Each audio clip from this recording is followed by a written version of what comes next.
Welcome to Padmaja Reddy kitchen. ఈరోజు తయారు చేయబోయే రెసిపీ పునర్నవ.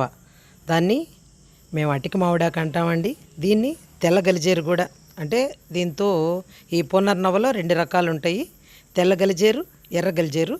ఈరోజు నేను తెల్ల గలిజేరుతో ఈ రెసిపీ తయారు చేస్తున్నానండి. ఇది ఆరోగ్యానికి చాలా మంచిది. మన ఆయుర్వేద నిపుణులు అయితే అదే పనిగా చెప్తున్నారు. మామూలుగా ఇది కిడ్నీ సమస్యలకైతే ఏమి, గుండెకి, ఇటువంటి సమస్యలు చాలా మనకి ఒంట్లో నీరు జారద్దు చూడండి, అంటే రక్తహీనత వల్ల ముఖం వాపులు, చేతులు కాళ్ళు వాపులు, ఈ విధంగా చాలా రకాల సమస్యలకి ఇది నివారించడానికి ఉపయోగపడద్దండి ఇది. అందుకని ఈరోజు ఈ అటిక మామిడాకుతో నేను దీన్ని పునర్నవ, అటిక మామిడాకు, తెల్ల గలిజేరు చాలా రకాలుగా అంటారు ఈ ఆకుని. ఈ ఆకు తీసుకొని శుభ్రంగా 4 సార్లు కడిగి ఈ విధంగా చిన్న చిన్న ముక్కలుగా చేసి పెట్టుకున్నాం. ముందుగా కందిపప్పు నానబెట్టి పెట్టుకున్నాను దీనికి. అంటే ఒక 200 గ్రామ్స్ కందిపప్పుకి మన ఇంట్లో ఆకేనండి అది. దాన్ని తయారు చేసి పెట్టుకున్నాను. అందులో మనం ఉల్లిపాయలు, పచ్చిమిరపకాయలు ఒక 7-8 పచ్చిమిరపకాయలు చీల్చి పెట్టాము. పసుపు ఒక 1/2 టీ స్పూన్ పసుపు, అందులో తగినన్ని నీళ్లు వేసి స్టవ్ మీద పెట్టి దాన్ని ముందు ఉడికించుకుందామండి. మూత పెట్టి చూడండి, కొంచెం దగ్గరగా ఉడికింది. ఒకసారి చూద్దాం. పప్పు ఆకు ఉడికింది. ఇప్పుడు ఇందులో మనం ఉడికిన తర్వాత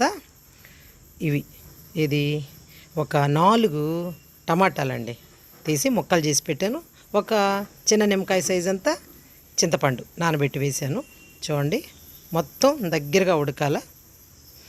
ఏదైనా ముందు పప్పు ఉడికించుకోవాలండి, తర్వాతే మనం చింతపండు కానీ పప్పు ఉడికిన తర్వాత చింతపండు, టమాటాలు వేసుకుంటాము. ఉడికిపోయింది, దించేసాం, పక్కన పెట్టుకున్నాము. ఇప్పుడు అందులో చివరిగా సాల్ట్ వేసుకుంటాము. ఇప్పుడు పప్పు గుత్తితో బాగా మెదిపేసుకోవాలండి. దీన్ని ఈ విధంగా మెదిపేసుకుందాం మెత్తగా. ఇప్పుడు ఈ పోపు అండి, ఇది కూరకి పోపు వేసుకొని ఇందులో ఒక 3 స్పూన్లు ఆయిల్ వేసుకున్నాను. ఒక 2 ఎండుమిర్చి చీల్చి పెట్టుకున్నాము. ఆవాలు, మెంతులు వేసి ఇప్పుడు ఇందులోనే ఉల్లిపాయ ముక్కలు చిన్నవిగా, అంటే మనకి తిరగమాత కట్ చేసుకుంటాం కదా, ఆ విధంగా వేసుకొని బాగా దీన్ని వేయించుకోవాలండి. ఇప్పుడు ఇందులోనే ఒక 2 రెమ్మలు కరివేపాకు, ఈ మొత్తం పోపుని ఇప్పుడు ఈ పప్పులోకి ట్రాన్స్ఫర్ చేసేసుకుంటాము. ఇందులో వేసేసుకొని మొత్తం పోపుని వేసేసుకున్న తర్వాత ఈ పప్పు గుత్తితో మొత్తం ఎనిపేసుకోవాలండి. బాగా మెత్తగా మెదిపేసుకుంటాము. ఇప్పుడు దీన్ని వేరే బౌల్లోకి ట్రాన్స్ఫర్ చేస్తాను. చూడండి, ఈ విధంగా చాలా రుచిగా ఉంటుంది, చాలా ఆరోగ్యానికి మంచిది. ఇది మామూలుగా ఈ పునర్నవ అనేది మనకి పొలాల్లో